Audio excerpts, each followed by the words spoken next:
जाएगी? यमुनानगर में काफ़ी नुकसान हुआ है और नुकसान का कारण भी सब आपके सामने आया हुआ है, क्योंकि यमुना जाती है और माइनिंग वाले जो जिस स्केल पे हो रहा है, यमुना का रास्ता ही बदल गया, तो काफ़ी नुकसान है। और जो हरियाणा सरकार ने अब 14 लाख एकड़ इफेक्टेड है, इससे फसल खराब हुई है और हरियाणा सरकार ने कहा 7,000 से 15,000।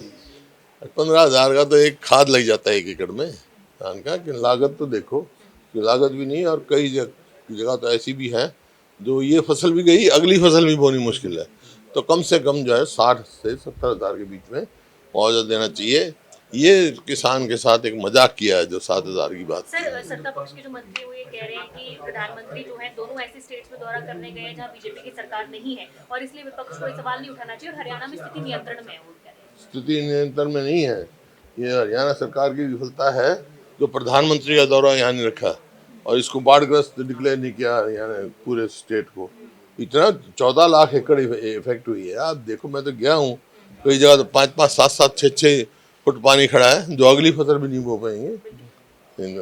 क्या मांग करते हैं सर? नुकसान को लेकर घर टूट गए, फसलें आप जिस तरह ये जैसा है 95 में जैसे आया था, एक बार 95 में आया था, तो हम केंद्रीय मंत्री को लेकर आए थे, मैं तो सांसद था उस समय।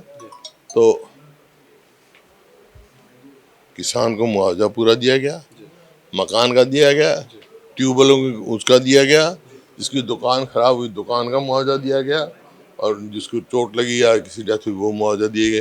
तो जिसकी कई दुकानदार भी इफेक्टेड है, कहीं किसान इफेक्टेड है, कहीं जानवरों की डेथ हुई है, कहीं आदमी भी गुजरे हैं, तो 4 लाख मुआवजा दिया है। केंद्र को हरियाणा के लिए भी कोई राहत पैकेज बिल्कुल बिल्कुल देना चाहिए।